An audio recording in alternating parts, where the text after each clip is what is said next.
जय श्री कृष्ण। ओम नमो भगवते वासुदेवाय नमः। आप सुन रहे हैं पौराणिक अमृतवाणी द्वारा प्रसारित महाभारत कथा। कथा को सुनने के लिए हमारे चैनल को लाइक शेयर एंड सब्सक्राइब करें। आगे की कथा प्रारंभ करते हैं। व्यास जी का अपने पुत्र सुखदेव को उपदेश। राजा युधिष्ठिर ने पूछा, दादाजी, व्यास पुत्र सुखदेव को किस प्रकार वैराग्य हुआ था? इस विषय में मुझे बड़ा कौतूहल हो रहा है, अतः मैं यह प्रसंग सुनना चाहता हूँ। इसके सिवा आप मुझे अव्यक्त और व्यक्त तत्वों का स्वरूप तथा अजन्मा भगवान की लीलाएं भी सुनाइए। भीष्म जी बोले, राजन, पुत्र सुखदेव को सर्वथा निर्भय और सामान्य पुरुषों का सा आचरण करते देख श्री व्यास जी ने उन्हें संपूर्ण वेदों का अध्ययन कराया और फिर यह उपदेश दिया, बेटा, तुम सर्वदा जितेंद्रिय रहकर धर्म का सेवन करो। गर्मी, सर्दी, भूख, प्यास को सहन करते हुए प्राणों पर विजय प्राप्त करो। सत्य, सरलता, क्रोध, अदोष दर्शन, जितेंद्रियता, तपस्या, अहिंसा और अक्रूरता आदि धर्मों का विधिवत पालन करो। सत्य पर डटे रहो तथा सब प्रकार की कुटिलता छोड़कर धर्म में अनुराग करो। देवता और अतिथियों का सत्कार करके जो अन्न बचे उसी से अपने प्राणों की रक्षा करो। देखो बेटा, यह शरीर जल के फेन की तरह क्षणभंगुर है। इसमें जीव पक्षी की तरह बसा हुआ है और यह प्रियजनों का सहवास भी सदा रहने वाला नहीं है। फिर तुम क्यों सोए पड़े हो? तुम्हारे शत्रु सर्वदा सावधान जगे हुए और तुम्हारे छिद्रों को देखने में लगे हुए हैं, परंतु तुम्हें बच्चों की तरह कुछ होश ही नहीं है। दिन बीते जा रहे हैं और तुम्हारी आयु भी प्रतिदिन क्षीण हो रही है। इस तरह जीवन समाप्त हो रहा है, फिर भी तुम सावधान नहीं होते। नास्तिक लोग परलोक संबंधी कार्यों की ओर से तो ये सोए पड़े रहते हैं। वे सर्वदा मांस और रक्त को बढ़ाने वाले संसारी धंधों में ही लगे रहते हैं। जो बुद्धि के व्यामोह में डूबे हुए पुरुष धर्म से द्वेष करते हैं और सदा कुपथ में ही चलते हैं, उनके अनुयायियों को भी दुख भोगना पड़ता है। इसलिए जो धर्म बल से संपन्न महापुरुष संतुष्ट और श्रुति परायण रहकर सर्वदा धर्म पथ पर ही आरूढ़ रहते हैं, तुम तो उन्हीं की सेवा करो और उन्हीं से अपना कर्तव्य पूछो। उन धर्मदर्शी विद्वानों का मत मालूम करके तुम अपनी श्रेष्ठ बुद्धि से अपने कुपथगामी मन को काबू में करो। जिनकी केवल वर्तमान सुख पर ही दृष्टि रहती है, उसका भावी परिणाम जिनके लिए बहुत दूर है और जिन्हें कभी किसी प्रकार का भय नहीं है, वे सर्वभक्षी बुद्धिहीन पुरुष कर्तव्य को नहीं देख पाते। तुम धर्म रूप सीढ़ी के पास पहुंचकर धीरे धीरे उस पर चढ़ते जाओ। यदि तुम रेशम के कीड़े की तरह अपने को वासनाओं से लपेटते रहोगे तो कभी चेत नहीं सकोगे। जो नास्तिक और धर्म मर्यादा का भंग करने वाला हो, उस पुरुष को तुम निशंक होकर उखाड़े हुए बांस की तरह त्याग दो। काम, क्रोध, मृत्यु और जिसमें 5 इंद्रिय रूप जल भरा हुआ है, ऐसी विषय रूप नदी को तुम सात्विकी धृति रूप नौका पर चढ़कर पार कर लो। इस प्रकार जन्म रूप दुर्गम पथ से पार हो जाओ। सारा संसार मृत्यु से व्याप्त और वृद्धावस्था से परिपीड़ित है। इसे तुम धर्म में ही नौका पर चढ़कर पार कर लो। मनुष्य बैठा हो अथवा सो रहा हो, मृत्यु उसे खोज ही लेती है। इस प्रकार जब मृत्यु अकस्मात तुम्हारा नाश करने वाली है तो तुम चैन से कैसे बैठे हो? मनुष्य भोग सामग्रियों के संचय में लगा ही रहता है, उससे उनकी तृप्ति होने भी नहीं पाती कि भेड़िए जैसे भेड़ के बच्चे को उठा ले जाए, उसी प्रकार मौत उसे उठा ले जाती है। यदि तुम्हें संसार रूप अंधकार में प्रवेश करना है तो हाथ में धर्म बुद्धि रूप प्रज्वलित दीपक ले लो। जीव को अनेकों योनि में जाते जाते जैसे मानव योनि में आकर यह ब्राह्मण शरीर मिलता है, इसलिए बेटा इसे सफल करना चाहिए। ब्राह्मण का शरीर भोगने के लिए नहीं होता, उसे यहाँ तपस्या का कलेश सहने के लिए और मरने पर अनंत सुख भोगने के लिए रचा गया है। ब्राह्मण शरीर बहुत समय तक तपस्या करने पर मिलता है। वह मिल जाए तो विषयानुराग में फंसकर उसे बर्बाद नहीं करना चाहिए, बल्कि सर्वदा स्वाध्याय, तपस्या, इंद्रिय निग्रह में तत्पर रहकर कुशल कर्मों में लगे रहना चाहिए।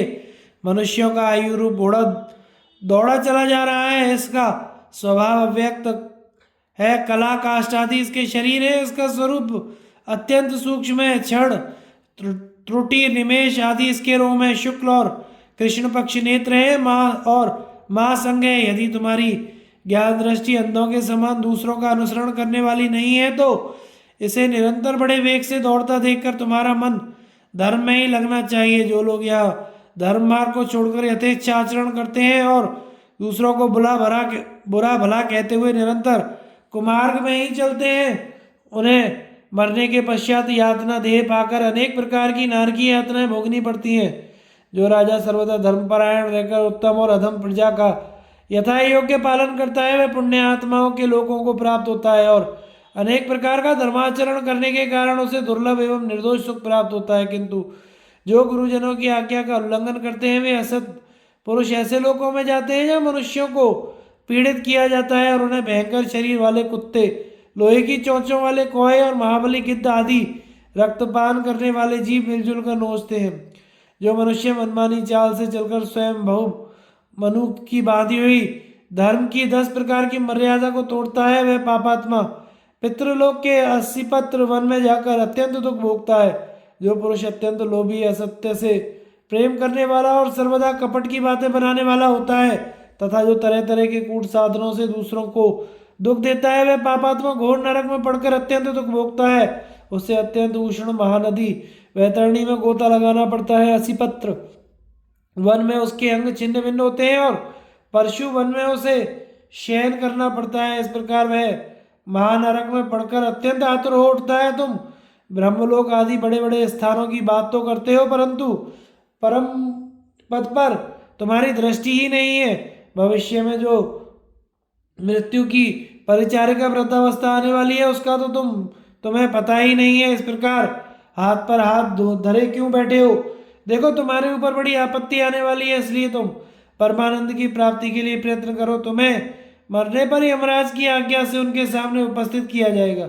इसलिए कृच्छ्रादि तप करके तुम धर्मोपार्जन पूर्वक निरतिशय सुख पाने का उपाय कर लो। जिस समय तुम्हारे सामने यमराज का प्रचंड पवन चलेगा उस समय अकेले तुम ही को यम के सामने ले जाया जाएगा। अतः तुम परलोक में सुख देने वाले धर्म का आचरण करो। पूर्व जन्म में तुम्हारे सामने जो प्राणनाशक पवन चल रहा था आज वह कहाँ है? आज भी जब मृत्यु रूप महाभय उपस्थित होगा तो तुम्हें सब दिशाएं घूमती दिखाई देंगी। बेटा जब तुम यह शरीर छोड़कर चलने लगोगे तो व्याकुलता के कारण तुम्हारी श्रवण शक्ति भी नष्ट हो जाएगी।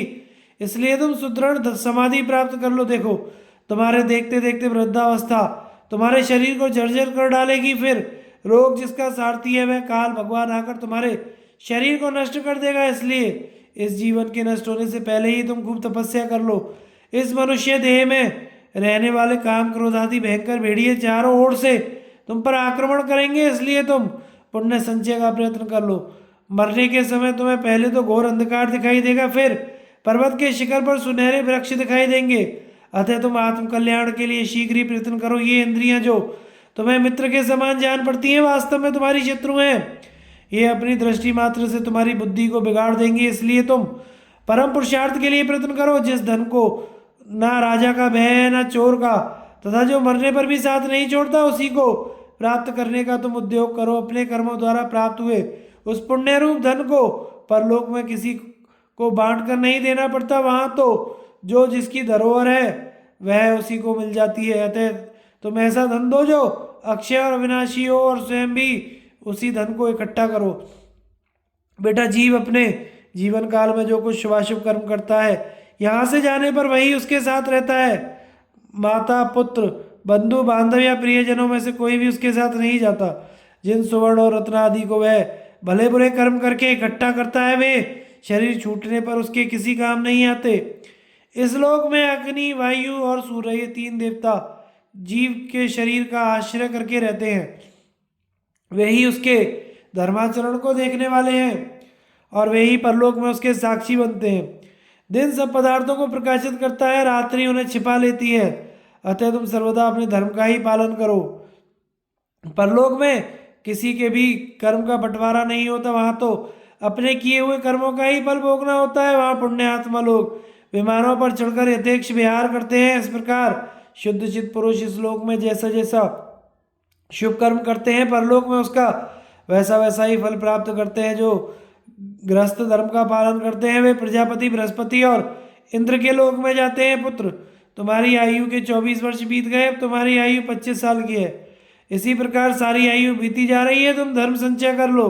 देखो काल तुम्हारी इंद्रियों की शक्ति को शिथिल कर रहा है। उसके नष्ट होने से पहले ही तुम धर्मोपार्जन के लिए शीघ्रता करो। जिस समय तुम शरीर छोड़कर जाओगे उस समय तुम्हारे आगे पीछे भी तुम्हारे सिवा कोई नहीं होगा। जब तुम्हें इस प्रकार अकेले ही जाना है तो अपने या पराये शरीरों से तुम्हारा क्या प्रयोजन है बेटा। मैंने अपने शास्त्र ज्ञान और अनुमान के द्वारा तुम्हें इस समय जो उपदेश दिया है तुम उसी के अनुसार आचरण करो। जो पुरुष अपने कर्मों द्वारा केवल शरीर का ही पोषण करता है और किसी ना किसी फल की आशा से दान करता है वह तो अज्ञान और मोहजनित गुणों से ही बंधा रहता है। किंतु जो शुभ कर्मों का अनुष्ठान करता है वह परम पुरुषार्थ मोक्ष को प्राप्त कर लेता है। इस प्रकार कृतज्ञ पुरुष को जो भी उपदेश किया जाता है वही सफल होता है। मनुष्य जो गांव में रहकर वहीं के पदार्थों से प्रेम करने लगता है यह उसे बांधने वाली रस्सी ही है। पुण्य आत्मा लोग इसे काटकर उत्तम लोगों को प्राप्त होते हैं किंतु पापियों से यह नहीं कट पाती बेटा। जब तुम्हें मरना ही है तो इस धन बुद्धि और पुत्र आदि से तुम क्या लोगे। अतः तुम बुद्धि रूप गुहा में छुपे हुए आत्म तत्व का अनुसंधान करो। सोचो तो सही, यही आज तुम्हारे सारे पूर्वज कहाँ चले गए। जो काम कल करना हो उसे आज ही कर लेना चाहिए, जो दोपहर के बाद करना हो उसे सवेरे ही कर डालना चाहिए, क्योंकि मौत यह नहीं देखती कि यह काम पूरा हुआ है या नहीं। जब मनुष्य मर जाता है तो सगे संबंधी और जाति वाले शमशान तक साथ जाकर इसे अग्नि में झोंक कर लौट आते हैं। अतः तुम परम तत्व की प्राप्ति के इच्छुक बनो तथा प्रमाद और संशय को त्याग कर नास्तिक निर्दय पाप बुद्धि में स्थित पुरुषों को बाएं रखो, कभी भूलकर भी उनका साथ मत दो। इस प्रकार जब सारा संसार काल के अधीन है और उसके पंजे में पड़कर दुख भोग रहा है तो तुम अत्यंत धैर्य धारण कर सब प्रकार के धर्म का आचरण करो। जो पुरुष परमात्मा के साक्षात्कार के साधन को अच्छी तरह जानता है वह इस लोक में स्वधर्म का पूर्णतः साधन कर परलोक में सुख भोगता है। जो धर्म मार्ग का ठीक ठीक अनुसरण करता है उसे कभी हानि नहीं होती। जो धर्म की वृद्धि करता है वही पंडित है और जो धर्म से च्युत होता है वह मोहग्रस्त है।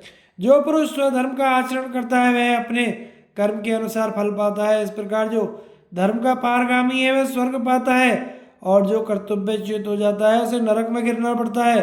जो व्यक्ति भोगों को त्याग कर इस शरीर से तपस्या करता है उसे कुछ भी अप्राप्त नहीं रहता। मेरे विचार से तो यही सबसे उत्तम फल है। इस संसार में तुम्हारे हजारों माँ बाप और सैकड़ों स्त्री पुत्र आदि हो चुके हैं और आगे भी होंगे, परंतु वास्तव में किसके वे और किसके हम। मैं तो अकेला ही आया हूँ और कोई मेरा कोई नहीं है और ना ही मैं किसी दूसरे का हूँ। ऐसा तो मुझे कोई भी दिखाई नहीं देता जिसका मैं हूँ अथवा जो मेरा हो। तो मैं अपने उन अतीत माता पिता आदि से कोई प्रयोजन नहीं है, ना ही उन्हें तुमसे कोई प्रयोजन है। वे अपने अपने कर्मानुसार उत्पन्न हुए थे, तुम भी अपने कर्मों के अनुसार उत्पन्न हुए हो। अब जैसा कर्म करोगे वैसी ही गति प्राप्त करोगे।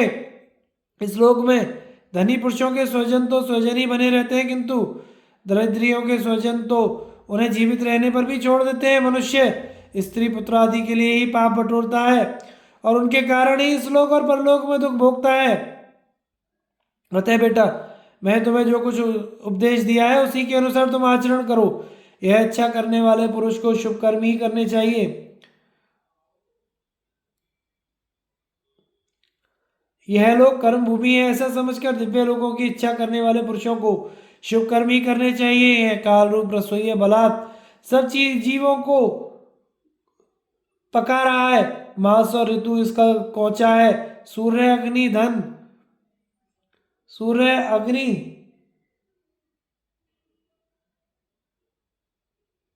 है और कर्म फल के साक्षी रात दिन ईंधन है। जो धन दान या भोग के काम ना आवे उससे क्या लाभ।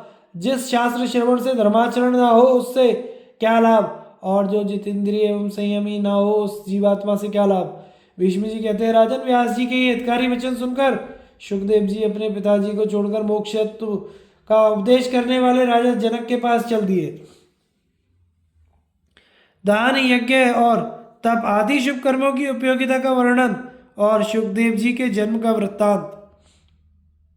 राजा युधिष्ठिर ने पूछा पितामह दान यज्ञ तप और गुरुजनों की सेवा करने से जो फल मिलता है वह मुझे सुनाइए। भीष्म जी बोले राजन जो लोग देवता और अतिथियों से प्रेम करते हैं अथवा उदार साधु प्रेमी या यज्ञों में दक्षिणा देने वाले हैं वे आत्मज्ञानियों के कल्याणप्रद मार्ग को प्राप्त होते हैं। जैसे तंदुलहीन धान की भूसी व्यर्थ हो जाती है, वैसे ही धर्म को छोड़ देने वाले मनुष्य व्यर्थ हैं। पाप पुण्य मनुष्य के संग कभी नहीं छोड़ते। वह खड़ा होता है तो खड़े रहते हैं, दौड़ता है तो दौड़ने लगते हैं, काम करता है तो ये भी काम करने लगते हैं। इस प्रकार ये छाया के समान उसका अनुसरण करते रहते हैं। पहले जिसने जैसे जैसे कर्म किए होते हैं वह उनका उस प्रकार अवश्य फल भोगता है। मनुष्य अपने शुभाशुभ कर्मों के द्वारा ही अपने सुख दुख का विधान करता है। वह जब से गर्भ में आता है तभी से अपने पूर्व जन्म के कर्मों का फल भोगने लगता है। जिस प्रकार बछड़ा हजारों गौों में से भी अपनी माता को पहचान लेता है, उसी प्रकार पूर्व जन्म में किया हुआ कर्म अपने कर्ता के पास पहुंच जाता है।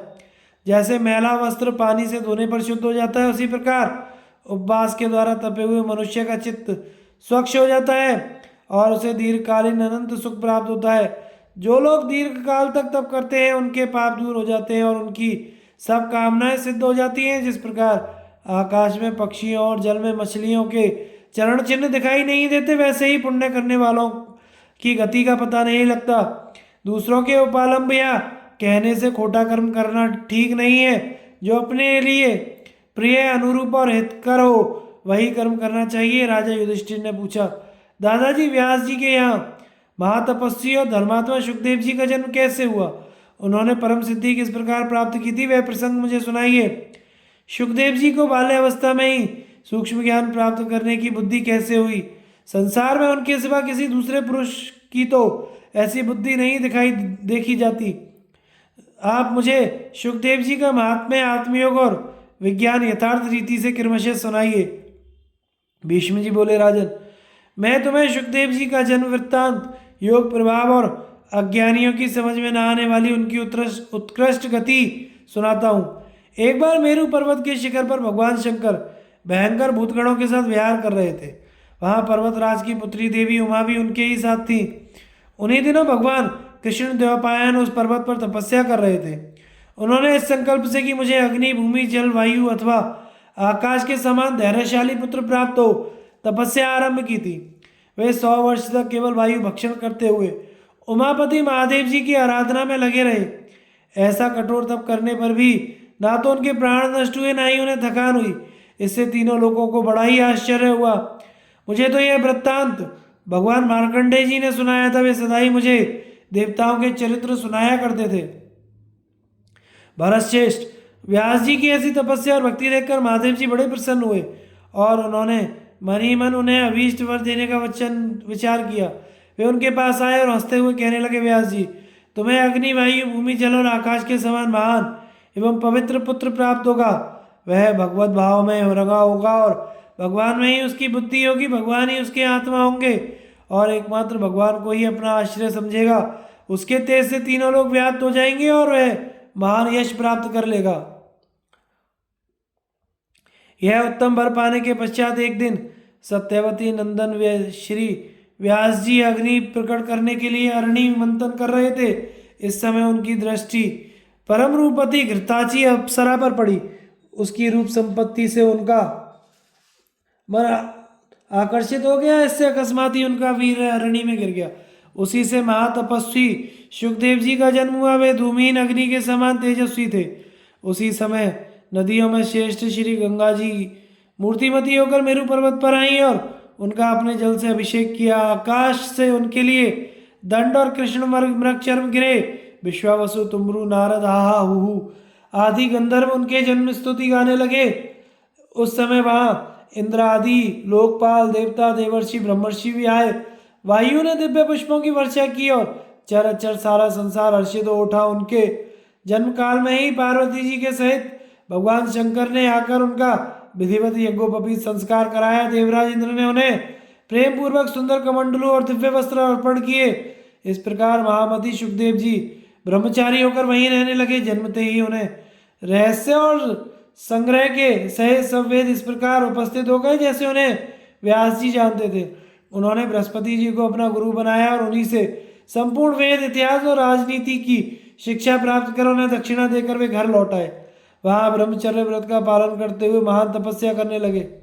वे बाल्यावस्था में ही अपने ज्ञान और तपस्या के कारण देवता और ऋषियों के माननीय एवं संशय छेदन करने वाले बन गए। उनकी दृष्टि मोक्ष पर थी, इसलिए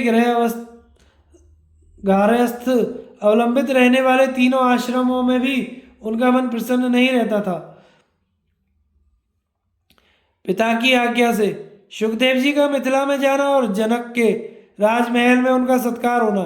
भीष्म जी कहते हैं, युधिष्ठिर, सुखदेव जी मोक्ष का विचार करते हुए इसकी प्राप्ति की इच्छा से अपने पिता व्यास जी के पास गए और उनके चरणों में प्रणाम करके बड़े विनय के साथ बोले, प्रभु आप मोक्ष धर्म में निपुण हैं, मुझे ऐसा उपदेश दीजिए जिससे मेरे चित्त को परम शांति मिले। पुत्र की बात सुनकर महर्षि व्यास ने कहा, बेटा तो मोक्ष तथा अन्य धर्मों का अध्ययन करो। पिता की आज्ञा से सुखदेव जी ने संपूर्ण योग और सांख्य शास्त्र का अध्ययन किया। जब व्यास जी ने यह समझ लिया कि मेरा पुत्र ब्रह्म तेज से संपन्न और मोक्ष धर्म में कुशल हो गया है तथा समस्त शास्त्रों में इसकी ब्रह्मा के समान गति हो गई है, तब उन्होंने कहा, बेटा अब तुम मिथिला के राजा जनक के पास जाओ, वे तुम्हें संपूर्ण मोक्ष शास्त्र का ज्ञान करा देंगे। वहां जाते समय इन बातों का ध्यान रखना, जिस मार्ग से साधारण मनुष्य चलते हैं उसी से तुम भी जाना। अपनी योग शक्ति का आश्रय लेकर आकाश मार्ग से कदापि यात्रा ना करना। रास्ते में सुख सुविधा की तलाश में ना पड़ना। विशेष विशेष व्यक्तियों या स्थानों की खोज ना करना, क्योंकि इससे उनके प्रति आसक्ति हो जाती है। राजा जनक हमारे यजमान है, इसलिए उनके पास किसी बात का अहंकार प्रकट ना करना। वो जो आज्ञा दे उसका प्रसन्नता पूर्वक पालन करना। उन्हें मोक्ष शास्त्र का विशेष ज्ञान है, वे तुम्हारी सब शंकाओं का समाधान कर देंगे। पिता के ऐसा कहने पर धर्मात्मा मुनि सुखदेव जी मिथिला की ओर चल दिए। यद्यपि वे आकाश मार्ग से सारी पृथ्वी लांघ जाने में समर्थ थे, तो भी पैदल ही चले। मार्ग में उन्हें अनेकों पर्वत, नदी, तीर्थ और सरोवर पार करने पड़े। सर्पों और वन जंतुओं से भरे बहुत से जंगलों से होकर गुजरना पड़ा। वे क्रमशः मेरु, वर्ष, इलाव्रत, हरिवर्ष और हेमवत किमपुरुष वर्ष को पार करते हुए भारतवर्ष में आए। चीन और हूण आदि देशों को लांघकर उन्होंने आर्यावर्त में प्रवेश किया। पिता की आज्ञा के अनुसार वे पैदल ही सारा रास्ता तय कर रहे थे। मार्ग में बड़े सुंदर सुंदर शहर और कस्बे दिखाई पड़े। विचित्र विचित्र ढंग के रत्न दृष्टिगोचर हुए, किंतु सुखदेव जी उनकी ओर देखते भी नहीं थे। इस प्रकार चलते चलते वे धर्मात्मा राजा जनक के द्वारा पालित विदेह प्रांत में पहुंचे। उन्हें वहां पहुंचने में बहुत अधिक समय नहीं लगा। मिथिला के बहुत से गांव उनकी दृष्टि में आए, जहां अन्न, पानी तथा नाना प्रकार की खाद्य सामग्री प्रचुर मात्रा में मौजूद थी। गांव गांव में धन धान्य से संपन्न गौशालाएं थीं, जहां बहुत सी गौएं एकत्रित रहती थीं। उस प्रांत में सब और धान की खेती लहलहा रही थी। इस प्रकार विदेह राज्य को लांघते हुए सुखदेव जी जनक की राजधानी मिथिला के सुरम्य उपवन के निकट पहुंचे। वहां से उन्होंने नगर में प्रवेश किया और राजमहल की पहली ड्योढ़ी पर चढ़कर वे बेखटके उसके भीतर घुसने लगे। उस समय द्वारपालों ने उन्हें डांटकर भीतर जाने से रोक दिया, किंतु सुखदेव जी को इससे किसी प्रकार का खेद या क्रोध नहीं हुआ। वे चुपचाप वहीं खड़े हो गए। रास्ते की थकावट और सूर्य की धूप से उन्हें संताप नहीं पहुंचा था। भूख और प्यास भी उन्हें कष्ट नहीं दे सकी थी। उनके मन में तनिक भी शीतलता नहीं आई थी। चेहरे पर गिलानी का कोई चिन्ह नहीं दिखाई देता था। वे धूप में जहाँ के तहाँ खड़े थे, वहां साई की ओर नहीं हटते थे। उन द्वारपालों में से एक को अपने व्यवहार पर बड़ा दुख हुआ। उसने मध्याह्नकालीन सूर्य के समान तेजस्वी सुखदेव जी को चुपचाप खड़े देखकर हाथ जोड़कर प्रणाम किया और शास्त्रीय विधि के अनुसार उनकी पूजा करके उन्हें महल की दूसरी कक्षा में पहुंचा दिया। वहां एक जगह बैठकर सुखदेव जी मोक्ष धर्म का ही विचार करने लगे। उन्होंने यह नहीं देखा कि यहाँ धूप है या छाँव। उन दोनों में उनकी समान दृष्टि थी। थोड़ी देर में राजमंत्री हाथ जोड़े हुए वहां पधारे और उन्हें अपने साथ महल की तीसरी ड्योढ़ी में ले गए। वहां अंतःपुर से सटा हुआ एक बहुत सुंदर बगीचा था, जिसका नाम था प्रमदावन। मंत्री ने सुखदेव जी को वहीं पहुंचाकर उनको बैठने के लिए सुंदर आसन बता दिया और स्वयं वे प्रमदावन से बाहर आ निकल आए। मंत्री के जाते ही 50 वरांगनाएं दौड़कर सुखदेव जी की सेवा में उपस्थित हुई। वे सबकी सब बड़ी सुंदरी और नवयुवती थी। उनकी वेशभूषा बड़ी ही मनोहारिणी थी। उनके सुंदर अंगों पर लाल रंग की महीन साड़ियाँ शोभा पा रही थी। वे बातचीत करने, नाचने और गाने में बड़ी प्रवीण थी और मंद मुस्कान के साथ बातें करती थी। रूप में तो वे अप्सराओं को भी मात कर रही थी। उन्होंने पाद्य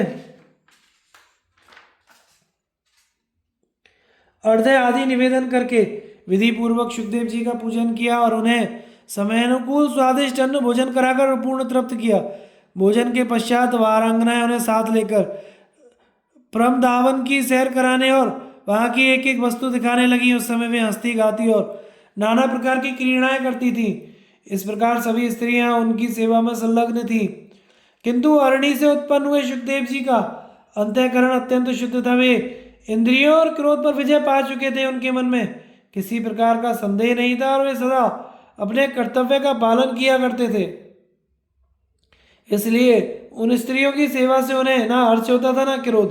तदनंतर उन सुंदरी रमणियों ने देवताओं के बैठने योग्य एक दिव्य पलंग जिसमें रत्न चढ़े हुए थे तथा जिसके ऊपर बहुमूल्य बिछौने बिछे हुए थे सुखदेव जी को सोने के लिए दिया। किंतु शुक ने पहले हाथ पैर धोकर संध्योपासन किया। उसके बाद पवित्र आसन पर बैठकर वे मोक्ष तत्व का ही विचार करते हुए ध्यानस्थ हो गए।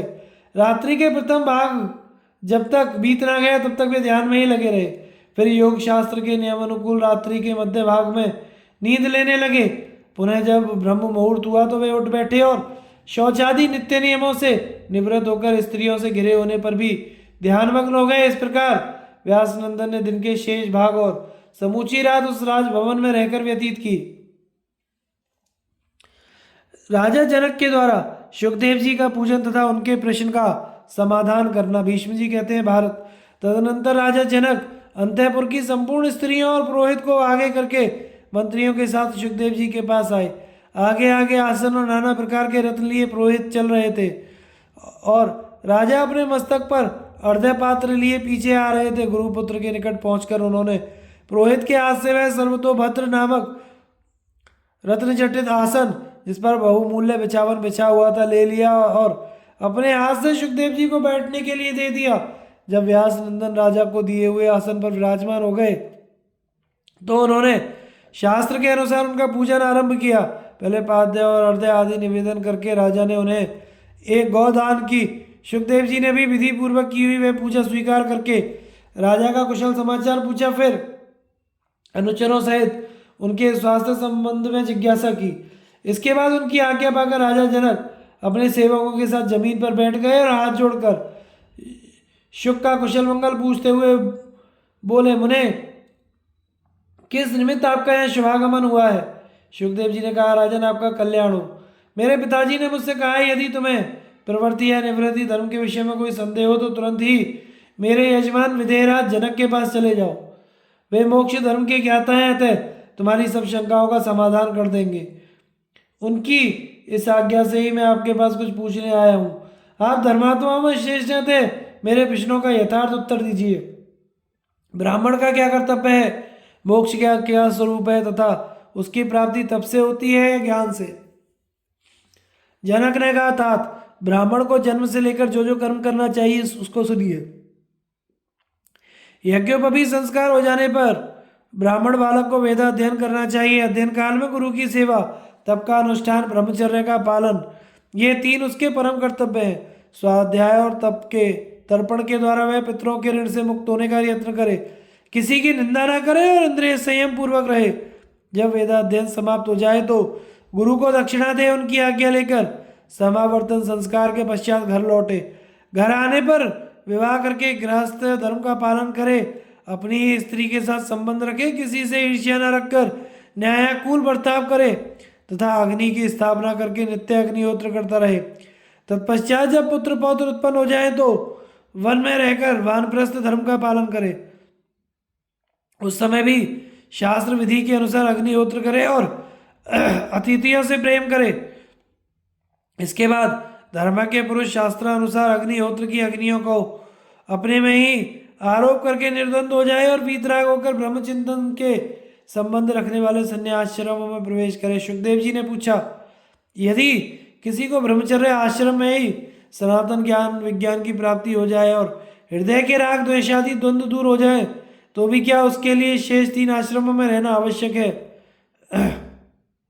जनक ने कहा, जैसा ज्ञान विज्ञान के बिना मोक्ष नहीं हो सकता, उसी प्रकार सदगुरु से संबंध हुए बिना ज्ञान की प्राप्ति नहीं हो सकती। गुरु इस संसार सागर से पार उतारने वाले हैं और उनका दिया हुआ ज्ञान नौका के समान बताया गया है। मनुष्य उस ज्ञान को पाकर भवसागर से पार और कृतकृत्य हो जाता है। पहले के विद्वान लोक मर्यादा और कर्म परंपरा की रक्षा के लिए चारों आश्रमों के धर्मों का पालन करते थे। इस तरह क्रमशः नाना प्रकार के कर्मों का अनुष्ठान करते हुए शुभाशुभ कर्मों की आसक्ति का परित्याग करने से मोक्ष की प्राप्ति होती है। अनेकों जन्मों से कर्म करते करते जब संपूर्ण इंद्रियां पवित्र हो जाती हैं तो शुद्ध अंतःकरण वाले मनुष्य पहले ही आश्रम में मोक्ष रूप ज्ञान प्राप्त कर लेता है। उसे पाकर जब ब्रह्मचर्य आश्रम में ही तत्व का साक्षात्कार हो जाए तो परमात्मा को चाहने वाले जीवन मुक्त विद्वान के लिए शेष 3 आश्रमों में जाने की क्या आवश्यकता है। विद्वान को चाहिए कि वह राजस और तामस दोषों का परित्याग कर दे और सात्विक मार्ग का आश्रय लेकर बुद्धि को के द्वारा आत्मा का दर्शन करे, जो संपूर्ण भूतों में अपने को और अपने में संपूर्ण भूतों को देखता है। वह संसार में कहीं भी आसक्त नहीं होता।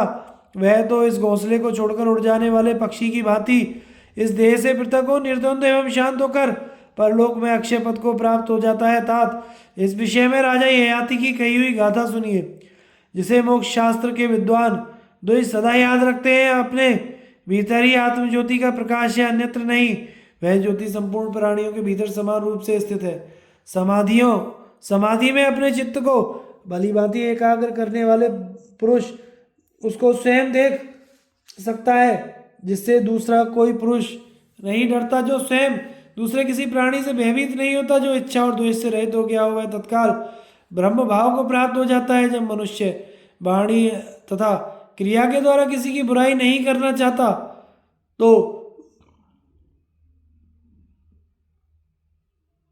उस समय वह ब्रह्मरूप हो जाता है। जब मोह में डालने वाली ईर्ष्या, काम और मोह का त्याग करके पुरुष अपने मन को आत्मा में लगा देता है, उस समय उसे ब्रह्मानंद का अनुभव होता है।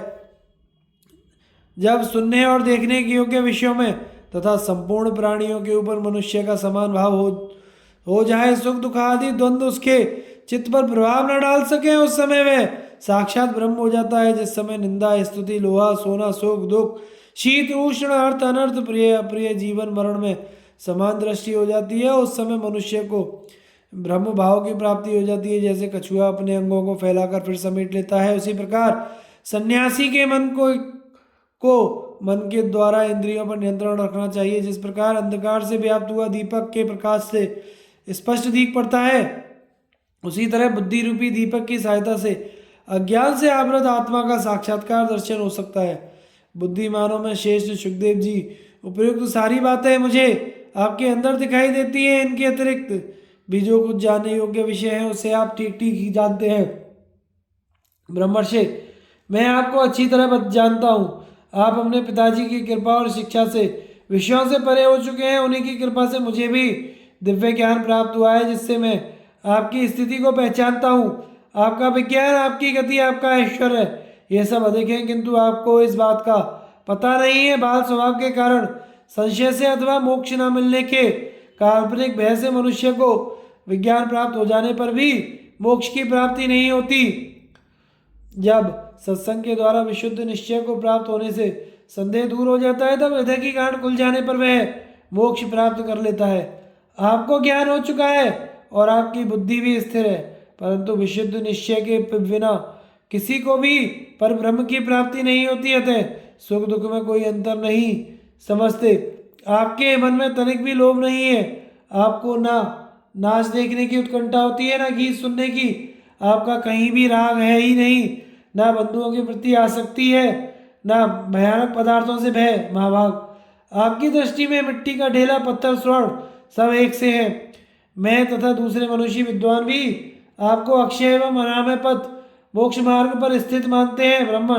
ब्राह्मण होने का जो फल है और मोक्ष का जो स्वरूप है, उसी में आपकी स्थिति है। अब और क्या पूछना चाहते हो? सुखदेव जी का पिता के पास लौट आना तथा व्यास जी का अपने शिष्यों को स्वाध्याय की विधि और सुखदेव को अनध्याय का कारण बताना।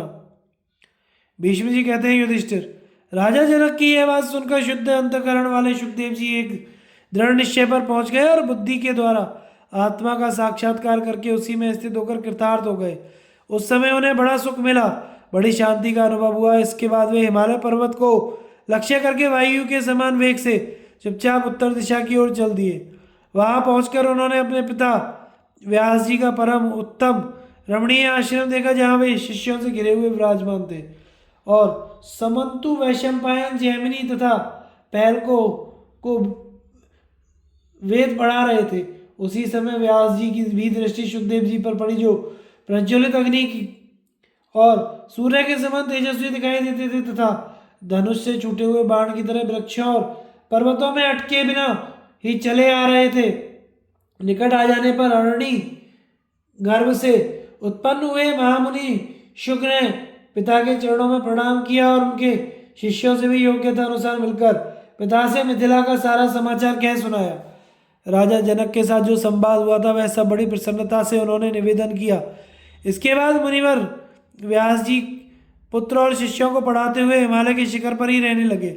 एक समय की बात है, व्यास जी के शिष्य जो वेदाध्ययन से संपन्न शांत जितेंद्रिय सांग वेद में पारंगत और तपस्वी थे, उन्हें चारों ओर से घेर कर बैठ गए और हाथ जोड़कर कहने लगे, गुरुदेव आपकी कृपा से हम लोग अत्यंत तेजस्वी हो गए हैं, हमारा यश भी बढ़ गया है। आप एक बार और कृपा करके हमें कुछ उपदेश दीजिए, यही हमारी इच्छा है। व्यास जी ने कहा, प्रिय शिष्यगण, जो ब्रह्मलोक का अक्षय निवास चाहता हो उसका कर्तव्य है कि पढ़ने की इच्छा से आए हुए ब्राह्मण को सदा ही वेद पढ़ावे। तुम लोग बहुत से होकर वेदों का विस्तार करो। जो ब्रह्मचर्य व्रत का पालन ना करता हो, जिसका मन वश में ना हो और जो शिष्य भाव से पढ़ने ना आया हो, उसे वेदाध्ययन नहीं कराना चाहिए। जिसे वेद पढ़ाना हो उसमें शिष्य के सभी गुण मौजूद हैं कि नहीं, इस बात को अच्छी तरह जान लेना चाहिए। जिसके सदाचार की जांच नहीं की गई है उसे कदापि विद्यादान नहीं देना चाहिए। जैसे आग में तपाने, छीलने और कसौटी पर कसने से अच्छे सोने की परख होती है, उसी प्रकार उत्तम कुल गुण आदि के द्वारा शिष्यों की परीक्षा की जानी चाहिए। तुम लोग अपने शिष्यों को किसी अनुचित या भयदायक काम में ना लगाना। तुम्हारे पढ़ाने पर भी जिसकी बुद्धि जैसी होगी और जो पढ़ने में जैसा परिश्रम करेगा उसी के अनुसार उसको सफलता मिलेगी। अपना उद्देश्य तो यही होना चाहिए कि सब मनुष्य दुखों से पार हो जाए, सबका कल्याण हो।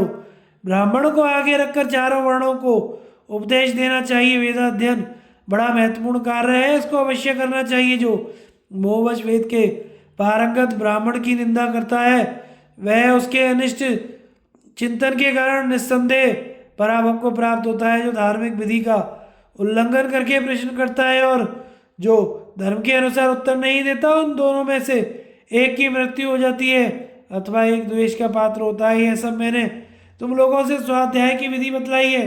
इसको याद रखने से शिष्यों का महान उपकार हो सका है।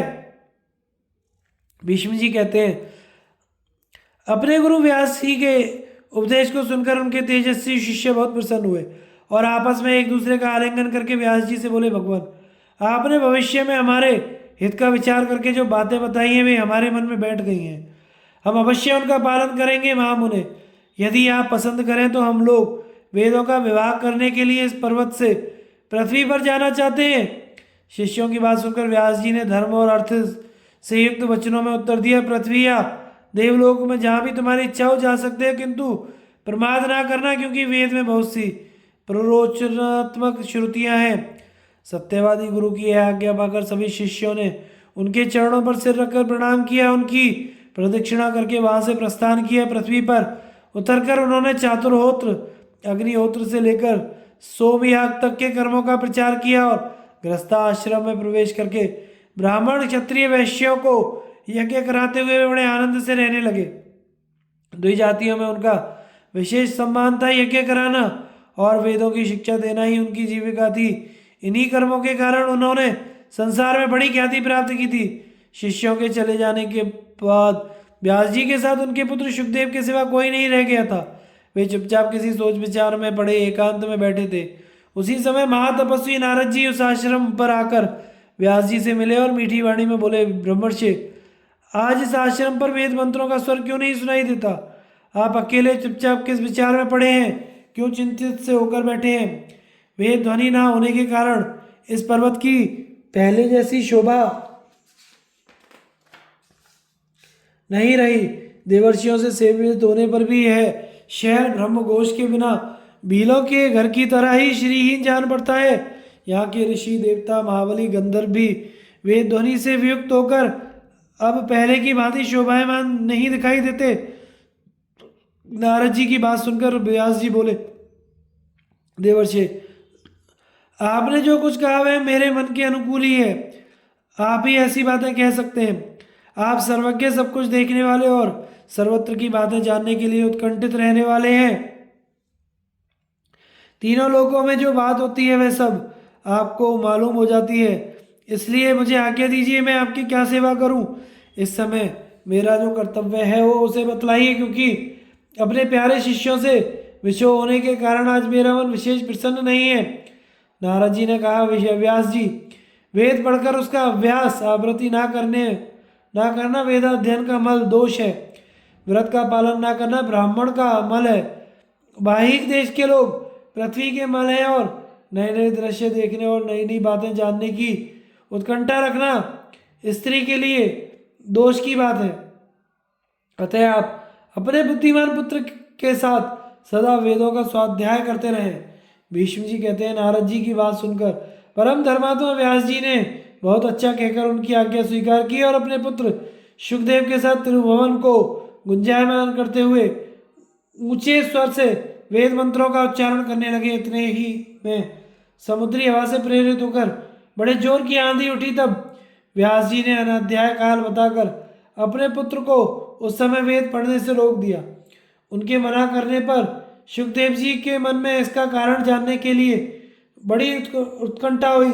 यह देखकर व्यास जी ने कहा, बेटा, जब बाहर की हवा प्रचंड वेग से चल रही हो उस समय वेद मंत्रों का ठीक ठीक सस्वर उच्चारण नहीं हो पाता। उस दशा में जगत को उस वायु से महान भय की प्राप्ति होती है। इसलिए ब्रह्मवेत्ता लोग आंधी के समय वेदाध्ययन नहीं करते।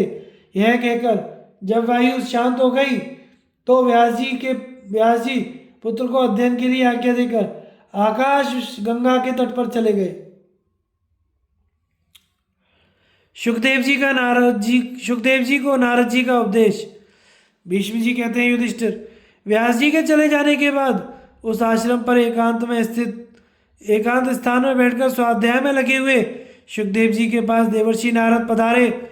उन्हें उपस्थित देखकर शुक ने वेदोक्त विधि से हृदय आदि निवेदन करके उनका पूजन किया। तब नारद जी ने प्रसन्न होकर पूछा, वत्स, मैं तुम्हारा कौन सा उत्तम एवं प्रिय कार्य करूं। यह सुनकर सुखदेव जी ने कहा, इस श्लोक में जो परम कल्याण का साधन हो उसी का उपदेश देने की कृपा करें। नारद जी ने कहा, एक समय पवित्र अंतःकरण वाले ऋषियों ने तत्व ज्ञान प्राप्त करने की इच्छा से प्रश्न किया। उसके उत्तर में भगवान सनत कुमार ने यह उपदेश किया, विद्या के समान कोई नेत्र नहीं है, सत्य के समान कोई तप नहीं है, राग के समान कोई दुख नहीं है और त्याग के समान कोई सुख नहीं है। पाप कर्मों से दूर रहना, सदा पुण्य कर्मों का अनुष्ठान करना, साधु पुरुषों के से वर्ताव तथा सदाचार का पालन करना, यह सर्वोत्तम श्रेय कल्याण का साधन है। जहाँ सुख का नाम भी नहीं है, ऐसे इस मानव शरीर को पाकर जो विषयों में आसक्त होता है वह मोह को प्राप्त होता है। विषयों का सहयोग दुख स्वरूप ही है, वह दुखों से छुटकारा नहीं दिला सकता। विषयासक्त पुरुष की बुद्धि चंचल होती है, वह मोहजाल का विस्तार करती है। मोहजाल से बंधा हुआ पुरुष इस लोक तथा परलोक में भी दुखी भोगता है। जिसे कल्याण प्राप्ति की इच्छा हो उसे प्रत्येक उपाय से काम और क्रोध को दबाना चाहिए, क्योंकि ये दोनों दोष कल्याण का नाश करने के लिए उद्यत रहते हैं। मनुष्य को चाहिए कि तप को क्रोध से, लक्ष्मी को डाह से, विद्या को मान अपमान से और अपने को प्रमाद से बचावे। क्रूर स्वभाव का परित्याग सबसे बड़ा धर्म है और क्षमा सबसे बड़ा बल है। आत्मा का ज्ञान सबसे बड़ा ज्ञान है और सत्य से बढ़कर तो कुछ है ही नहीं। सत्य बोलना सबसे श्रेष्ठ है, किंतु हितकारक बात कहना सत्य से भी बढ़कर है। जिससे प्राणियों का अत्यंत हित होता हो उसी को मैं सत्य मानता हूँ। जो नए नए काम आरंभ करने का संकल्प छोड़ चुका है, जिसके मन में कोई कामना नहीं है, जो किसी वस्तु का संग्रह नहीं करता, जिसने सब कुछ त्याग दिया है, वही विद्वान है, वही पंडित है। जो अपने वश में की हुई इंद्रियों के द्वारा अनासक्त भाव से विषयों का अनुभव करता है, जिसका चित्त शांत निर्विकार और एकाग्र है, जो आत्मीय कहलाने वाले देह और इंद्रियों के साथ रहकर भी उनसे एकाकार ना होकर विलक्षण ही रहता है, वह मुक्त है। उसे बहुत शीघ्र ही परम कल्याण की प्राप्ति होती है, जिसकी किसी प्राणी की ओर दृष्टि नहीं जाती, जो किसी का स्पर्श तथा किसी से बातचीत नहीं करता, वह परम कल्याण को प्राप्त होता है। किसी की हिंसा ना करे, सबके साथ मित्रता का भाव रखे, और यह मनुष्य जन्म पाकर किसी के साथ वैर ना करे, जो आत्म तत्व का ज्ञाता तथा मन को वश में रखने वाला है। उसे चाहिए कि किसी वस्तु का संग्रह ना करे, संतोष रखे और कामना तथा चंचलता का त्याग कर दे। इससे परम कल्याण की सिद्धि होगी। तात सुखदेव, तुम संग्रह का त्याग करके जितेंद्रिय हो जाओ तथा उस पद को प्राप्त करो जो इहलोक और परलोक में भी निर्भय तथा सर्वथा शोक रहित हो। जिन्होंने भोगों का परित्याग कर दिया है, वे शोक में कभी नहीं पड़ते। इसलिए प्रत्येक मनुष्य को भोग शक्ति का त्याग करना चाहिए। सौम्य, जो भोग शक्ति का त्याग कर देता है, वह दुख और संताप से छूट जाता है। जो अजित परमात्मा को जीतने की इच्छा रखता है, उसे तपस्वी, जितेंद्रिय, मननशील, संयत चित्त और विषयों में अनासक्त रहना चाहिए। जो ब्राह्मण त्रिगुणात्मक विषयों में आसक्त ना होकर सदा एकांतवास करता है, वह बहुत शीघ्र ही सर्वोत्तम सुख को प्राप्त कर लेता है। जो मुनि महत्व में सुख मानने वाले प्राणियों के बीच में रहकर भी अकेले रहने में आनंद मानता है, उसे ज्ञानानंद से तृप्त समझना चाहिए। जो ज्ञानानंद से तृप्त होता है, वह कभी शोक में नहीं पड़ता। जीव सदा कर्मों के अधीन रहता है, वह शुभ कर्मों के अनुष्ठान से देवता होता है। शुभ अशुभ आदि दोनों के आचरण से मनुष्य योनि में जन्म पाता है। केवल अशुभ कर्मों से पशु पक्षी आदि नीच योनियों में जन्म ग्रहण करता है। उन योनियों में जीव को सदा जरा, मृत्यु, नाना प्रकार के दुखों का शिकार होना पड़ता है। इस प्रकार संसार में जन्म लेने वाला प्रत्येक प्राणी संताप की आग में पकाया जाता है। इस प्रकार इस बात की ओर तुम ध्यान क्यों नहीं देते? यहाँ विभिन्न वस्तुओं के संग्रह की कोई आवश्यकता नहीं है, क्योंकि संग्रह से महान दोष प्रकट होता है। रेशम का कीड़ा अपने संग्रह के कारण ही बंधन में पड़ता है। स्त्री, पुरुष और कुटुंब में आसक्त रहने वाले जीव उसी प्रकार कष्ट पाते हैं जैसे जंगल के बूढ़े हाथी तालाब के दलदल में फंसकर दुख उठाते हैं। जिस प्रकार महान जाल में फंसकर पानी के बाहर आए हुए मत्स्य तड़पते रहते हैं, उसी प्रकार स्त्री जाल में फंसकर अत्यंत कष्ट उठाते हुए इन प्राणियों की ओर दृष्टि डालो। संसार में कुटुंब, स्त्री, पुत्र, स्त्री और शरीर में और संग्रह सब कुछ पराया है, सब नाशवान है। इसमें अपना क्या है? सिर्फ पाप और पुण्य। जहाँ ठहरने के लिए कोई स्थान नहीं है, कोई सहारा देने वाला नहीं है, राह खर्च नहीं तथा अपने देश का कोई साथी नहीं है, जो अंधकार से व्याप्त और दुर्गम है, उस मार्ग पर तुम अकेले कैसे चल दोगे? जब तुम परलोक की राह लोगे, उस समय कोई तुम्हारे पीछे नहीं जाएगा। केवल तुम्हारा किया हुआ पुण्य या पाप ही वहां तक साथ देगा। अर्थ परमात्मा की प्राप्ति के लिए विद्या, कर्म, पवित्रता और अत्यंत विस्तृत ज्ञान का सहारा लिया जाता है। जब अर्थ की सिद्धि, परमात्मा की प्राप्ति हो जाती है, तो मनुष्य मुक्त हो जाता है। गांव में रहने वाले मनुष्य की विषयों के प्रति जो आसक्ति होती है, वह उसे बांधने वाली रस्सी के समान है। पुण्यात्मा पुरुष उस रस्सी को काटकर आगे परमार्थ के पथ पर बढ़ जाते हैं, किंतु जो पापी हैं वे उसे नहीं काट पाते। यह संसार एक नदी के समान है। रूप इसका किनारा, मन स्रोत, स्पर्श दीप, रसी प्रवाह है, गंध उस नदी की कीचड़, शब्द जल और स्वर्ग रूपी दुर्गम घाट है। शरीर रूपी नौका की सहायता से उसे पार किया जा सकता है। क्षमा इसको खेने वाली लगी और धर्म इसको स्थिर करने वाली रस्सी लंगर है। यदि त्याग रूपी पवन का सहारा मिले तो इस नदी को शीघ्र पार किया जा सकता है। यह देह पंचभूतों का घर है। इसमें हड्डियों के खंभे लगे हैं। यह नस नाड़ियों से बंधा हुआ, रक्त मांस से लिपा हुआ, चमड़े से मड़ा हुआ है। इसमें मलमूत्र भरा है, जिसके कारण दुर्गंध आती रहती है। यह जरा और शोक से व्याप्त रोगियों का आश्रय आतुर रजोगुण रूपी धूल से ढका हुआ और अनित्य है। अतः तुम्हें इसकी आसक्ति त्याग कर आसक्ति त्याग देनी चाहिए। यह संपूर्ण चराचर जगत पंच महाभूतों से उत्पन्न हुआ है, इसलिए उनसे भिन्न नहीं है। पंच महाभूत, पांच ज्ञानेंद्रिय, पांच प्राण, बुद्धि और सत्वाधीन 17 तत्वों के समुदाय को अव्यक्त कहते हैं। इनके साथ ही रूप, रस, गंध, स्पर्श, शब्द तथा बुद्धि,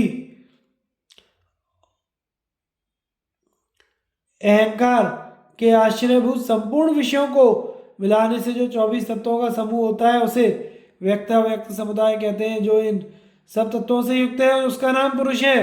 जो पुरुष धर्म, अर्थ, काम, सुख, दुख, जीवन, मरण के तत्व को ठीक ठीक समझता है, वही उत्पत्ति और प्रलय के तत्व को भी यथार्थ रूप से जानता है। ज्ञान के संबंध में जितनी बातें हैं उन्हें परंपरा से जानना चाहिए। जो पदार्थ इंद्रियों द्वारा जाने जाते हैं वे व्यक्त कहलाते हैं। जो इंद्रियों के अगोचर होने के कारण अनुमान से जानने में आते हैं उनको अव्यक्त कहते हैं। जिनकी इंद्रियां अपने वश में हैं वे उसी प्रकार संतुष्ट रहते हैं जैसे वर्षा की धारा से प्यासे हुए जीव। ज्ञानी पुरुष लोक में अपने और अपने लोक में अपने में लोक को विस्तृत देखते हैं। उन्हें भूत और भविष्य का भी ज्ञान होता है तथा उनकी वह ज्ञान शक्ति कभी नष्ट नहीं होती। उसी के प्रभाव से वे सब अवस्थाओं में संपूर्ण भूतों का दर्शन करते हैं।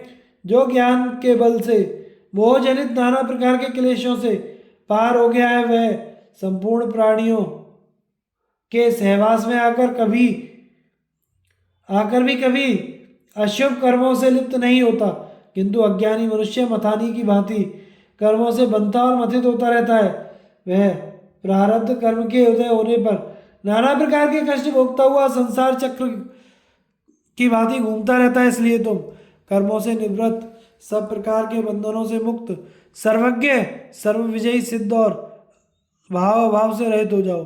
बहुत से ज्ञानी पुरुष संयम और तपस्या के बल से नवीन बंधनों का उच्छेद करके अनंत सुख देने वाले अबाध सिद्धि को प्राप्त हो चुके हैं।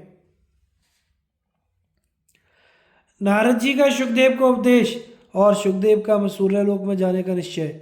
नारद जी कहते हैं, सुखदेव, शास्त्र शोक को दूर करने वाला है, वह शांति में है और कल्याणकारक है। जो अपने शोक का नाश करने के लिए शास्त्र का श्रवण करता है वह उत्तम बुद्धि पाकर सुखी होता है। शोक के हजारों और भय के सैकड़ों स्थान हैं।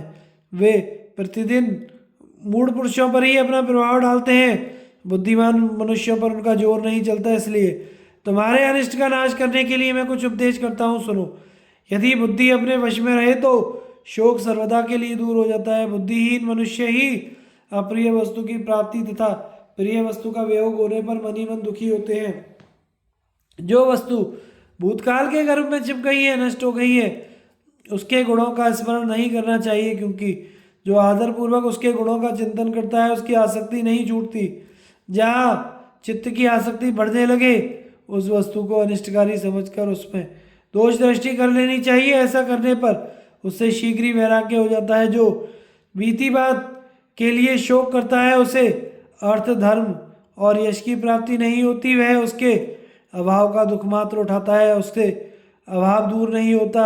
सभी प्राणियों को उत्तम पदार्थों के से संयोग और वियोग प्राप्त होते रहते हैं, किसी एक पर ही यह शोक का अवसर नहीं होता। जो मनुष्य भूतकाल में मरे हुए किसी व्यक्ति अथवा नष्ट हुई वस्तु के लिए निरंतर शोक करता रहता है वह एक दुख से दूसरे दुख को प्राप्त होता है।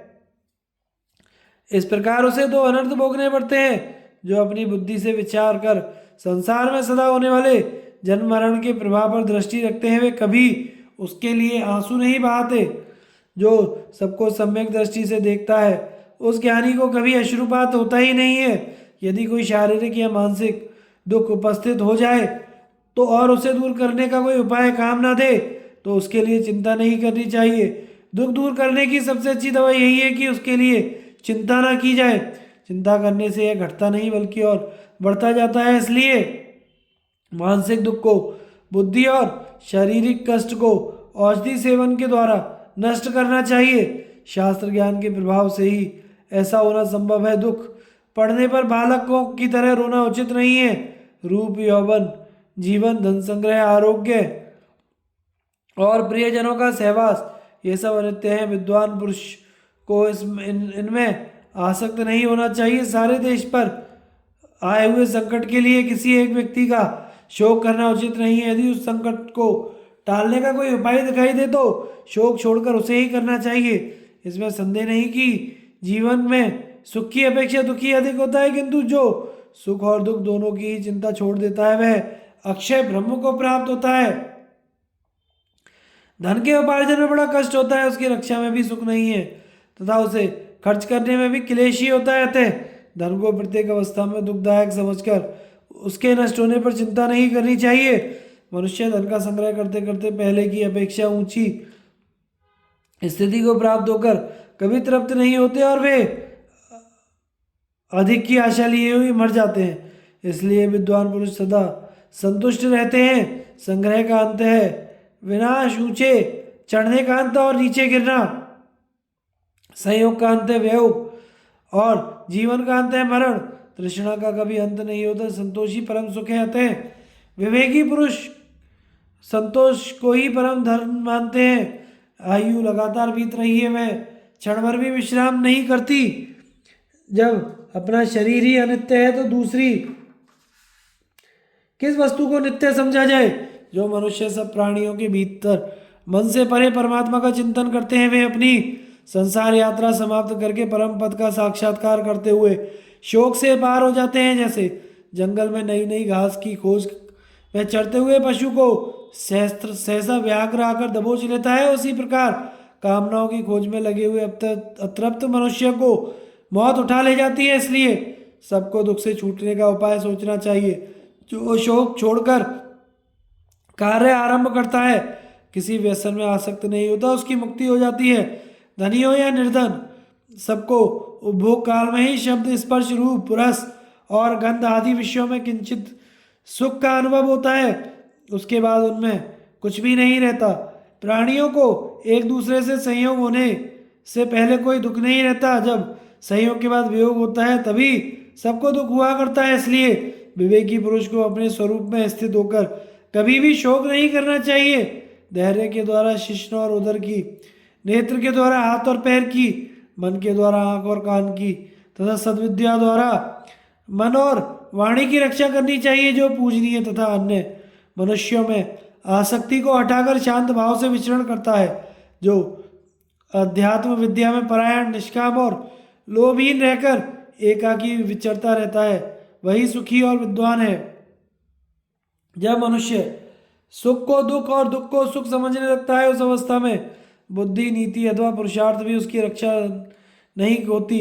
अतः मनुष्य को ज्ञान प्राप्ति के लिए सदा प्रयत्न करते रहना चाहिए, क्योंकि यत्न करने वाला पुरुष कभी दुख में नहीं पड़ता। आत्मा सबसे बढ़कर प्रिय है। उसे जरा, मृत्यु और रोग से बचाना चाहिए। शरीर और मानसिक रोग सुदृढ़ धनुष धारण करने वाले वीर पुरुष को छोड़े हुए तीखे बाणों की तरह शरीर को पीड़ित करते हैं। तृष्णा से व्यथित, दुखी एवं विवश होकर भी जीने की इच्छा रखने वाले मनुष्य का शरीर विनाश की ओर ही खिंचा चला जाता है। जैसे नदियों का प्रवाह आगे की ओर ही बढ़ता जाता है, पीछे की ओर नहीं लौटता, उसी प्रकार रात दिन भी मनुष्यों की आयु का अपहरण करते हुए बीतते चले जा रहे हैं। शुक्ल और कृष्ण दोनों पक्षों का यह परिवर्तन देहधारी जीवों को जरा जीर्ण कर रहा है। वह एक क्षण के लिए भी विश्राम नहीं लेता। सूरज स्वयं अजर है, किंतु प्रतिदिन उदय और अस्त होकर प्राणियों के सुख और दुख का नाश करते रहते हैं। वे ये रात्रियां कितनी ही अपूर्व तथा असंभावित प्रिय अप्रिय घटनाएं लिए आती हैं और चली जाती हैं। यदि जीव के किए हुए कर्मों का फल पराधीन ना होता तो वह जो चाहता उसकी वही कामना पूरी हो जाती। बड़े बड़े संयमी, चतुर और बुद्धिमान मनुष्य भी अपने कर्मों के फल से वंचित होते देखे जाते हैं, तथा गुणहीन, मूर्ख और नीच पुरुष भी किसी के आशीर्वाद के बिना ही समस्त कामनाओं से संपन्न दिखाई देते हैं। कोई कोई मनुष्य तो सदा प्राणियों की हिंसा में ही लगा रहता और संसार को धोखा दिया करता है, फिर भी वह सुख ही भोगता है। कितने ही ऐसे हैं जो कोई काम ना करके चुपचाप बैठे रहते हैं, फिर भी उनके पास लक्ष्मी अपने आप पहुंच जाती है। और कुछ लोग काम करके भी मनचाही वस्तु नहीं पाते। यह सब पुरुष के प्रारब्ध के दोष हैं। देखो, वीर अन्यत्र पैदा होता है और अन्यत्र जाकर संतान उत्पन्न करता है। कभी तो वह योनि में पहुंचकर गर्भ धारण कराने में समर्थ होता है, कभी नहीं होता। कभी कभी आम की बौर के समान व्यर्थी झड़ जाता है। कितने ही लोग पुत्र पौत्र की इच्छा रखकर उसकी सिद्धि के लिए यत्न करते रहते हैं, तो भी उनके संतान नहीं होती। बहुत से मनुष्य संतान को क्रोध में भरे हुए सांप समझकर सदा उससे डरते रहते हैं, तो भी उनके यहाँ दीर्घजीवी पुत्र उत्पन्न हो जाता है। कितने ही गर्भ ऐसे हैं जो पुत्राभिलाषी दीन स्त्री पुरुषों द्वारा देवताओं की पूजा और तपस्या करके 10 महीने तक सुरक्षित रहने के बाद भी पैदा होने पर कुलांगार निकल आते हैं। बहुत से ऐसे हैं जो आमोद प्रमोद में ही जन्म धारण करके पिता के संचित किए हुए अपार धन धान्य और विपुल भोगों के अधिकारी होते हैं। कुछ गर्भ माता के पेट से गिर जाते हैं, कुछ जन्म लेते हैं, कितने ही जन्म लेकर मर जाते हैं। जैसे व्याध छोटे मृगों को कष्ट पहुंचाते हैं, उसी प्रकार जब मनुष्यों को नाना प्रकार के रोग पीड़ित करते हैं तो उन्हें उठने बैठने की भी शक्ति नहीं रह जाती। व्याधि के सताए हुए मनुष्य वैद्यों को बहुत सा धन देते हैं और वैद्य लोग रोग दूर करने की बहुत चेष्टा करते हैं, तो भी वे उस पीड़ा को नहीं खींच पाते। बहुत सी औषधियों का संग्रह करने वाले चतुर चालाक वैद्य भी व्याधों के मारे हुए मृगों की भांति रोगों का शिकार हो जाते हैं। इस तरह तरह तरह के काढ़े और घृत पीते रहते हैं, तो भी जैसे हाथी किसी पेड़ को झुका देता है, वैसे ही वृद्धावस्था उनकी कमर टेढ़ी कर देती है। इस पृथ्वी पर मृग पक्षी शिकारी जंतु और दरिद्र मनुष्यों को जब रोग सताता है तो कौन उनकी चिकित्सा करने जाता है? प्राय उन्हें रोग होता ही नहीं है, किंतु बड़े बड़े पशु जैसे छोटे छोटे पशुओं पर आक्रमण करके उन्हें दबा देते हैं। उसी प्रकार प्रचंड तेज वाले दुर्धर्ष राजाओं को भी बहुत से रोग घेरे रहते हैं। इस प्रकार सब लोग भवसागर के प्रबल प्रभाव में बहते हुए मोह शोक में डूब रहे हैं। देहधारी मनुष्य धन राज्य और कठोर तपस्या के प्रभाव से प्रकृति का उल्लंघन नहीं कर सकते। यदि प्रयत्न का फल अपने हाथ में होता तो कोई भी मनुष्य बूढ़ा ना होता, ना मरता, सबकी सब कामनाएं पूरी हो जाती और किसी को अप्रिय नहीं देखना पड़ता। सब लोग संसार में सर्वोपरि होना चाहते हैं, इसके लिए यथाशक्ति प्रयत्न करते हैं, किंतु उसमें सफलता प्राप्त नहीं होती। प्रमाद रहित शूरवीर पराक्रमी पुरुष भी ऐश्वर्य तथा मदिरा के मत से उन्मत्त मनुष्यों की सेवा करते हैं। कितने ही लोगों के क्लेश ध्यान दिए बिना ही निवृत्त हो जाते हैं तथा दूसरों को अपना ही धन समय पर नहीं मिलता। कर्मों के फल में बड़ी भारी विषमता देखने को आती है। कुछ लोग पालकी ढोते हैं, दूसरे लोग उसी पालकी में बैठकर चलते हैं। कितने ही मनुष्य स्त्री के मर जाने पर एकाकी जीवन व्यतीत करते हैं। बहुतों के पास अनेकों स्त्रियां हो रहती हैं। सभी प्राणी सुख सुखादि द्वंद्व में रम रहे हैं। मनुष्य उनमें से एक एक का अनुभव करता है, अर्थात किसी को सुख का अनुभव होता है और किसी को दुख का। अतः तुम इस बात को देखो, किंतु मोह में ना पड़ो। ऋषिश्रेष्ठ, यह मैंने तुमसे गूढ़ बात बतलाई है। नारद जी की बात सुनकर परम बुद्धिमान और धीर चित्त सुखदेव जी ने मन ही मन बहुत विचार किया, किंतु सहसा वे किसी निश्चय पर नहीं पहुंच सके। थोड़ी देर बाद उन्होंने अपने धर्म की कल्याणमयी गति का निश्चय हो गया और वे सोचने लगे, मैं सब प्रकार की उपाधियों से मुक्त होकर किस प्रकार उस उत्तम गति को प्राप्त करूं जहां से फिर इस संसार सागर में न लौटना पड़े, जहां जाने पर जीव की पुनरावृत्ति नहीं होती। मैं उसी परम भाव को प्राप्त करना चाहता हूँ। सब प्रकार की आसक्तियों का परित्याग करके मैंने मन के द्वारा उत्तम गति पाने का निश्चय किया है। अब मैं वहीं जाऊंगा जहाँ मेरी आत्मा को शांति मिलेगी तथा जहाँ अक्षय विकारी और सनातन रूप से स्थित रहूंगा, किंतु वह परम गति योग का सेवन किए बिना प्राप्त नहीं हो सकती। कर्म के द्वारा देह बंधन से छुटकारा मिलना असंभव है। इसलिए अब मैं योग का आश्रय लेकर इस देह गेह का परित्याग कर दूंगा और वायु रूप से तेजो में आदित्य मंडल में प्रवेश कर जाऊंगा। देवता लोग चंद्रमा का अमृत पीकर जिस प्रकार उसे छीण कर देते हैं, उस प्रकार सूर्यदेव का क्षय नहीं होता। धूमा मार्ग से चंद्रमंडल में गया हुआ जीव कर्म भोग समाप्त होने पर कंपायमान होकर फिर इस पृथ्वी पर गिर पड़ता है। इसी प्रकार नूतन कर्म फल भोगने के लिए वह पुनः चंद्रलोक में चला जाता है। सारांश यह है कि चंद्रलोक में जाने वाले को आवागमन से छुटकारा नहीं मिलता, इसके सिवा चंद्रमा सदा घटता बढ़ता रहता है, उसकी रास विधि का सिलसिला कभी नहीं टूटता। अतः इन सब बातों पर विचार करके मुझे चंद्रलोक में जाने की इच्छा नहीं होती, परंतु सूर्यदेव अपनी प्रचंड किरणों से समस्त जगत को संताप देते हैं। वे सबके तेज को स्वयं ग्रहण करते हैं, उनके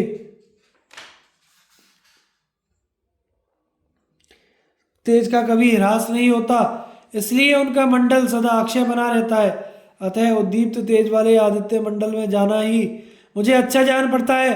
वहां मैं निर्भीक होकर रहूंगा, कोई मेरा पराभव नहीं कर सकेगा। इस शरीर को सूर्य लोक में डालकर मैं ऋषियों के साथ सूर्यदेव के अत्यंत उससे तेज में प्रवेश कर जाऊंगा। इसके लिए मैं नग नाग पर्वत पृथ्वी दिशा आकाश देवता दानव गंधर्व पिशाच सर्प और राक्षसों से पूछकर उनकी आज्ञा लेना चाहता हूँ। आज मैं जगत के संपूर्ण भूतों में प्रवेश करूंगा और समस्त देवता और ऋषि मेरी योग शक्ति का प्रभाव देखें। ऐसा निश्चय करके सुखदेव जी ने विश्वविख्यात देवर्षि नारद जी से आज्ञा मांगी। जब उनकी अनुमति मिल गई तो वे अपने पिता महामुनि श्री कृष्णद्वैपायन के पास आए। उन्होंने उनके चरणों में प्रणाम करके उनकी प्रदक्षिणा की। तत्पश्चात उनसे सूर्यलोक जाने के लिए आज्ञा मांगी और मोक्ष का विचार करते हुए वे पिता को वहीं छोड़कर सिद्ध गणों से सेवित कैलाश के शिखर पर चले गए। धन्यवाद। आगे की कथा का प्रसारण हम अगले भाग में करेंगे। हमारे चैनल को लाइक शेयर और सब्सक्राइब करें। धन्यवाद।